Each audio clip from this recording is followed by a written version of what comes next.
तो आज की कहानी का नाम है माछेर झोल। इस कहानी को लिखा है ऋचा झा ने और इसके चित्र सुमंता डे ने बनाए। अंग्रेजी से अनुवाद भरत त्रिपाठी ने किया है।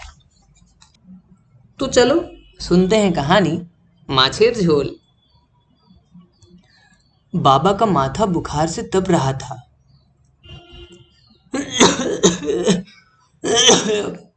आज आज तीसरा दिन है, वो खांसते हुए बोले। फिर उनकी आंख लग गई। गोपू जानता था कि वहां से छिपकर निकलने का यही एक मौका था।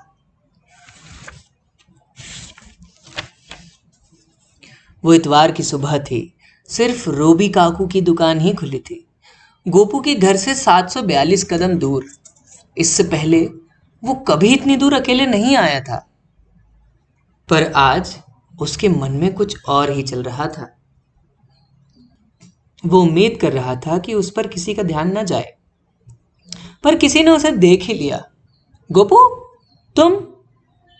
अरे हरिदा। गोपू को उनके रिक्शे की घंटी से खेलने में बड़ा मजा आता था। सब ठीक है दादा, कहकर गोपू आगे बढ़ गया और पूजो पंडाल वाले कोने तक पहुंच गया।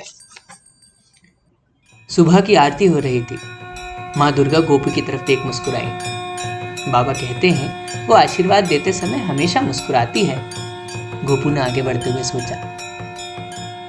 ढाकियों की आवाज अब धीमी पड़ने लगी थी। गाड़ियों की पोंपों का शोर बढ़ता जा रहा था। गोपू समझ गया कि वो बस 5 कदम दूर था, मेन रोड से। लोगों की चहल पहल, धक्का मुक्की, शोरगुल। बाबा हमेशा कहते हैं कि उनको शहर का ये गीत बहुत अच्छा लगता है, मगर गोपू को नहीं। उसे शोर शराबे से घबराहट होती है। पर आज वो आगे बढ़ता जा रहा था। गोपू सांस थाम कर बाजार में दाखिल हुआ। बाबा को इस जगह से आने वाली मछली, चाय और लाल मिर्च की महक बहुत भाती थी, मगर गोपू को नहीं। मिर्ची की महक से उसे छींक आती थी। लेकिन आज वो नहीं रुका। चलो आखिरकार मछलियों तक पहुंच ही गए। बाबा मछली खरीदने से पहले उसे सूंघकर जरूर देखते हैं, उन्हें अच्छा लगता है। पर गोपू को नहीं। ऐसा करने से उसे उल्टी आने लगती। लेकिन आज उसने मछलियों को सूंघ कर देखा। वो बाजार की सबसे ताजी मछलियां लेकर वहां से निकला। बाजार के स्टॉप के बाहर गोपू को दूर से ट्राम की आवाज सुनाई दी। पहला स्टॉप, दूसरा स्टॉप, तीसरा स्टॉप और चौथे स्टॉप पर गोपू उतर गया।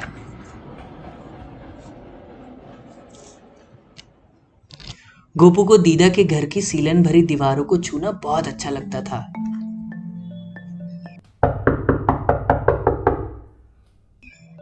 दीदा उसे वहां देख के भौचक्की रह गई। मैं समझता हूं दीदा, गोपू बोला, लेकिन प्लीज बाबा को मत बताना। वाह, दीदा के साथ माछेर झोल बनाने की खुशी अलग ही थी।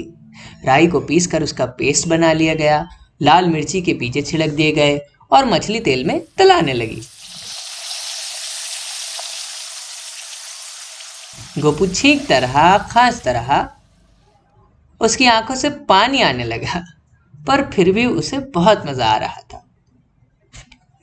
मैं तेरे साथ चलूंगी, दीदा बोली। नहीं दीदा, प्लीज, गोपी ने उनसे विनती की। ये बाबा के लिए सरप्राइज है।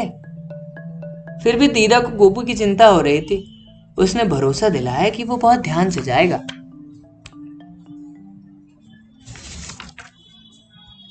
सिर्फ 3 मोड़ और 1849 कदम।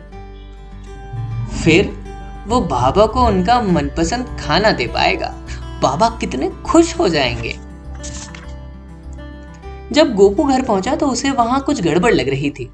उसकी गली में इतना सन्नाटा कभी नहीं रहा था।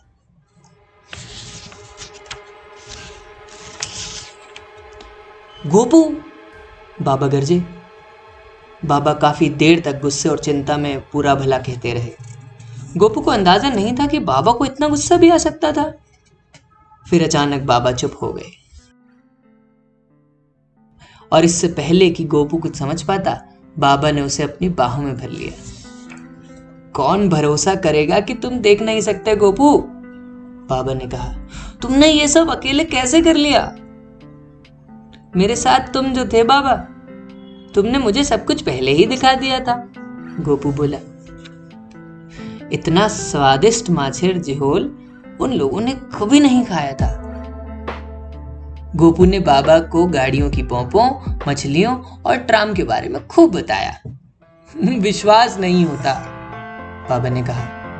उनकी तबीयत अब पहले से बेहतर लग रही थी, इतनी बेहतर कि शाम को उन्होंने गोपू के साथ मिलकर अपनी भाजा खुद बनाई।